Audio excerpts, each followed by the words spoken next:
Hi friends, இந்த வீடியோவில் beef தொக்கு பண்ணுறது எப்படின்னு பார்க்கலாம். அதுக்கு நான் இப்போ ஒரு 1/2 kg பீஃப் எடுத்திருக்கேன். ஓகே, இந்த 1/2 kg பீஃபை வந்து நம்ம குக்கரில் ஆட் பண்ணிக்கலாம். நான் ஒரு 1/2 ஸ்பூன் மஞ்சத்தூள் போடுறேன். 1 ஸ்பூன் இஞ்சி பூண்டு பேஸ்ட்டு, ஒரு டம்ளர் தண்ணி ஊற்றிட்டு நம்ம ஒரு 20 விசில் போல் இதை வேக வச்சிடலாம். பீஃப் ரொம்ப சின்னதாக வெட்டியிருக்கேன், அதனால் 20 விசில் போதும்.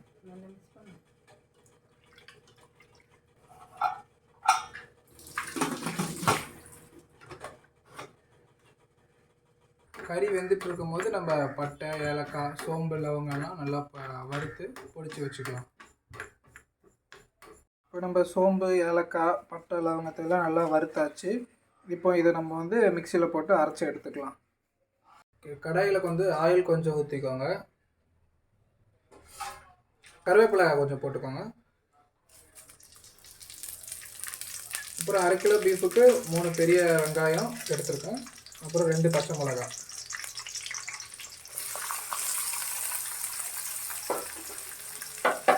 வெங்காயம் நல்லா செவக்கிற அளவுக்கு வதக்கணும். வெங்காயம் நல்லா வதங்கிடுச்சு. இப்போ நம்ம தக்காளி ஆட் பண்ணிக்கலாம். ஒரு 3 பெரிய தக்காளி எடுத்துருக்கேன்.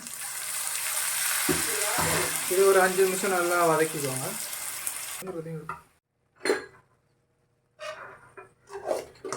இப்போ தக்காளி நல்லா வதங்கிடுச்சு. நம்ம மசாலா ஆட் பண்ணலாம். 1/2 டீஸ்பூன் மஞ்சத்தூள், ஒரு 2 டீஸ்பூன் மிளகாத்தூள் போட்டிருக்கேன். ஒரு 4 டீஸ்பூன் மல்லித்தூள். நல்லா வதக்கிக்கலாம். 1/2 டீஸ்பூன் உப்பு போட்டுக்கோங்க. நல்லா பச்சை வாசனை போகிற அளவுக்கு வதக்கிக்கோங்க. வதக்கினதுக்கப்புறம் நம்ம கறியை ஆட் பண்ணிவிட்டு அதை வதக்கிக்கலாம். 1/2 kg பீஃப் வேக வச்சு எடுத்திருக்கேன். 20 விசில் வச்சு வேக வச்சுருக்கேன். இப்போ கறி நல்லா வதக்கியாச்சு. இப்போ நம்ம பொடிச்சு வச்சுருந்த கறி மசாலா வந்து நம்ம ஆட் பண்ணிக்கலாம்.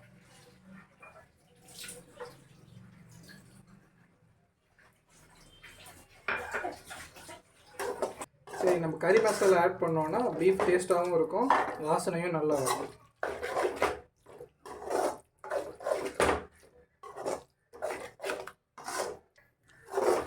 அரப்புலாம் நல்லா கறியில் ஏறுற அளவுக்கு நல்லா வதக்கிக்கோங்க. அப்புறம் சால்ட் இருக்கான்னு பார்த்துக்கோங்க. சால்ட்டு தேவைன்னா சால்ட்டு கூட கொஞ்சம் போட்டுக்கலாம்.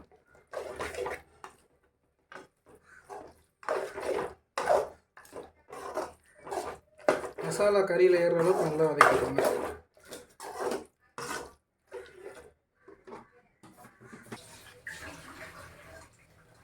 இப்போ அரப்பெல்லாம் நல்லா கறியில் ஏறிடுச்சு. நல்லா ஸ்மெல் நல்லா இருக்குது. இப்போ வந்து நம்ம கொத்தமல்லி ஆட் பண்ணிக்கலாம்.